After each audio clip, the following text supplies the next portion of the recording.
बिस्मिल्लाहिर्रहमानिर्रहीम। अस्सलातु वस्सलामु अलैका या रसूलल्लाह व अला आलिका व अस्हाबिका या हबीबल्लाह। आज आपके साथ कुछ शेयरिंग यहाँ के क्लिनिक्स के हवाले से मैं कर रही हूँ और यहाँ का जो हेल्थ सिस्टम है उसके बारे में आपके साथ कुछ शेयरिंग की जाएगी। एक्चुअली मैंने विज़िट किया था एक डेंटिस्ट क्लिनिक का और सोचा कि साथ ही साथ इसको आपके साथ भी शेयर करूं कि लंदन में जो है वो डेंटिस्ट के क्लिनिक कैसे होते हैं और किस तरह से यहाँ पे जो है वो दांतों का चेकअप किया जाता है और जो डेंटिस्ट हैं वो किस तरह से यहाँ पे वर्किंग करते हैं। तो इस हवाले से आज की ये वीडियो है और इस वीडियो को आप फुली अगर देखेंगे तो तभी आप इस सिस्टम को सारा का सारा अंडरस्टैंड कर पाएंगे। इस वक्त हम लोग हैं इस एक डेंटल सर्जरी में। यहाँ पे जितने भी डॉक्टर्स के क्लिनिक होते हैं या जहाँ पे हम लोग अपना डॉक्टर को चेकअप करवाने के लिए जाते हैं तो उसको यहाँ पे सर्जरी कहा जाता है।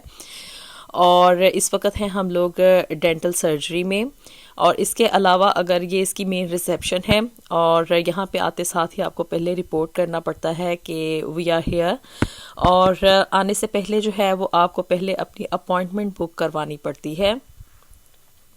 अपॉइंटमेंट इसलिए ज़रूरी है कि विदाउट अपॉइंटमेंट कोई भी डॉक्टर हो या अगर आप किसी डेंटिस्ट के पास जाएं या आई क्लिनिक में जाएं, आपको कहीं पे भी अपॉइंटमेंट के बगैर चेकअप नहीं मिलता। और अपॉइंटमेंट जो है वो आप पहले फ़ोन करके पहले से बुकिंग करवाते हैं। यहाँ पे डेंटल क्लिनिक का ये है कि अगर आपको फ़ोन करके आप अपनी अपॉइंटमेंट बुक करवाते हैं तो कम से कम भी आपको 2 वीक का टाइम मिलता है इन द नॉर्मल कंडीशन। और अगर बहुत ही ज़्यादा सर्जरीज जो हैं वो बिज़ी जा रही हों तो 1 मंथ का भी टाइम हो सकता है आपके चेकअप का। ये आपके कंडीशन के ऊपर डिपेंड करता है। अगर आपको इमरजेंसी में कोई जो है वो सर्विस चाहिए, यानी कि अगर दांतों में दर्द बहुत ज़्यादा है या अनबेयरेबल है, आप उसको बर्दाश्त नहीं कर पा रहे, तो फिर आप रिक्वेस्ट करें तो माइट भी आपको थोड़ा अर्ली टाइम मिल जाए।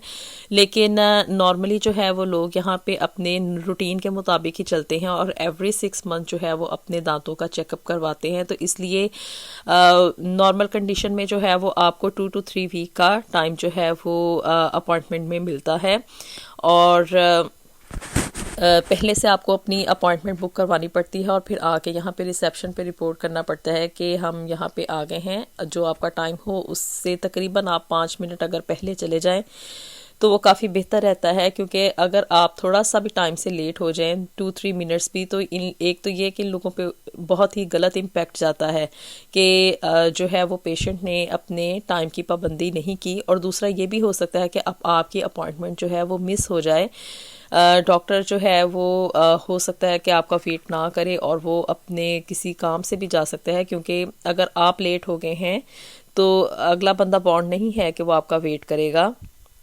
तो इसलिए बेहतर यही है कि आप तकरीबन 5 मिनट पहले जो है वो अपॉइंटमेंट टाइम से अपनी सर्जरी में पहुंच जाएं। तो इस वक्त हम लोग यहाँ पे आ गए हैं सर्जरी में और हम चूँकि अपने टाइम से तकरीबन 15 मिनट्स पहले आए थे, इसलिए हमें इतना ज़्यादा लॉन्ग टाइम वेट नहीं करना पड़ा और हमें पूरे टाइम पे ही अंदर जो है वो डॉक्टर रूम में अपॉइंट कर लिया गया था, बुला लिया गया था। पहले जो डॉक्टर के साथ एक असिस्टेंट होता है, ये जो सामने लेडी बैठी हुई थी कंप्यूटर पे, वो यहाँ की मेन सर्जन हैं, यानी कि डेंटिस्ट वही हैं।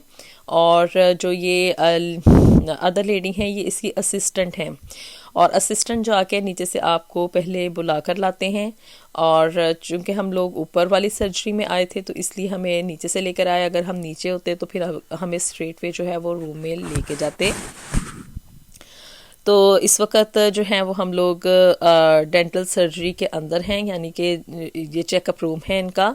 और इसमें आप लोग देख सकते हैं कि एक छोटे से रूम के अंदर कितनी नाइसली और कितनी परफेक्टली इन लोगों ने हर चीज़ जो है वो एडजस्ट की हुई है। यहाँ पे आप किसी भी डेंटल सर्जरी के अंदर चले जाएं, आपको तकरीबन आलमोस्ट एक ही जैसा सिस्टम मिलता है। और इवन हॉस्पिटल्स के अंदर भी यही बेसिक फैसिलिटीज़ पाई जाती हैं। सिर्फ ये है कि वहाँ पे पेशेंट को वो एडमिट कर लेते हैं और जो सर्जरीज़ वगैरह होती हैं वहाँ पे आपको जस्ट चेकअप करके आपको मेडिसिन दे के जो है वो फारिग कर दिया जाता है। तो ये है जी यहाँ की डेंटल सर्जरी के हवाले से कि यहाँ पे डेंटिस्ट के क्लिनिक वहाँ पाकिस्तान में या इंडिया में या एशिया में जहाँ पे भी होता है वहाँ पे हम लोग डेंटिस्ट क्लिनिक कहते हैं कि वहाँ पे जाके हम सिर्फ डॉक्टर को देख के अपना चेकअप करवा के आ जाते हैं। तो यहाँ पे इसको डेंटल सर्जरी कहा जाता है, ये उसके अंदर की कंडीशन है।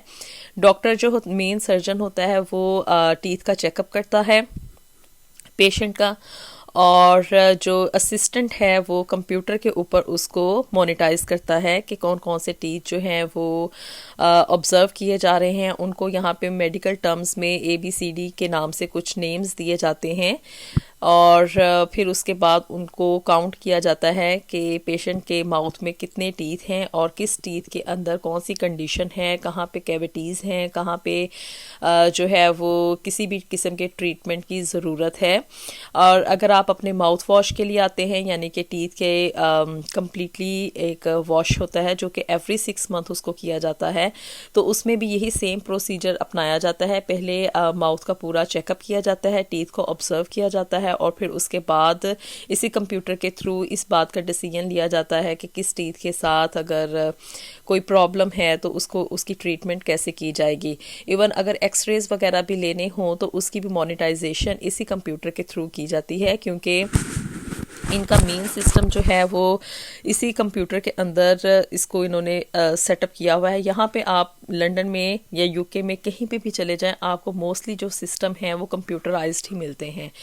हर चीज़ यहाँ पे आपको जो है वो कंप्यूटर में ही मिलती है। इवन अगर आप किसी दूसरी सर्जरी का विज़िट कर लें, यानी कि किसी MBBS डॉक्टर को अगर आप विज़िट करते हैं किसी भी बीमारी के हवाले से, तो तब भी आपकी हर बात, हर कंडीशन जो है उसको इसी तरह के एक कंप्यूटर के अंदर फीड किया जाता है, और फिर उसके बाद जो कंप्यूटर उसके मुताबिक रिज़ल्ट निकालता है कि पेशेंट को इस मेडिसिन की ज़रूरत है तो सिर्फ वही प्रेस्क्राइब की जाती है।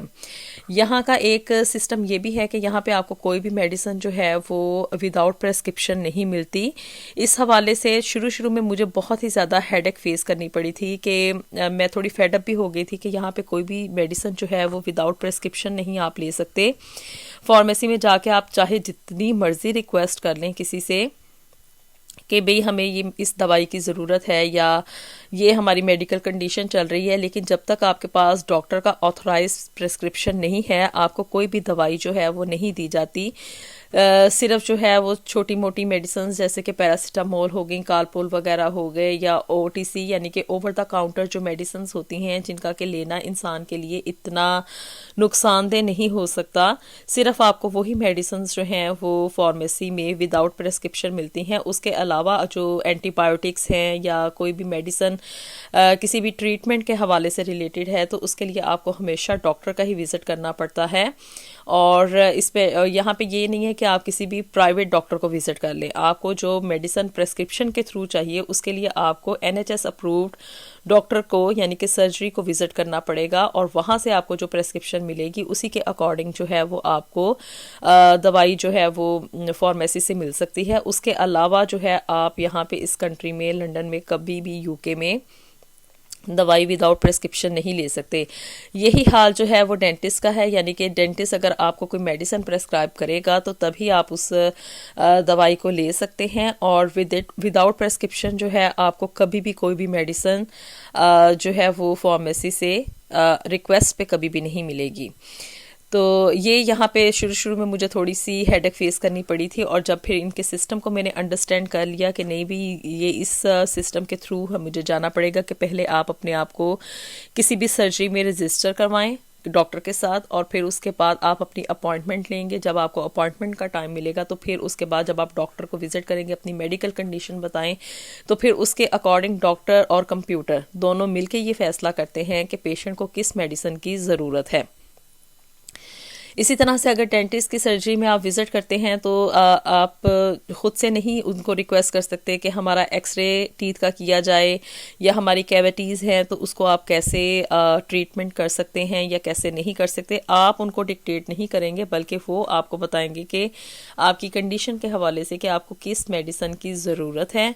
और इवन जो है वो टीथ भी आपकी, अगर किसी पेशेंट को ज़रूरत हो कि टीथ निकलवाना हो या कोई ऐसी इम्प्लांट करवाना हो या उसकी रिप्लेसमेंट करवानी हो तो आप खुद से इस चीज़ को सजेस्ट नहीं कर सकते, और जो है वो डॉक्टर ही इस चीज़ को प्रेस्क्राइब करेगा, इस चीज़ को सजेस्ट करेगा कि पेशेंट को किस ट्रीटमेंट की ज़रूरत है।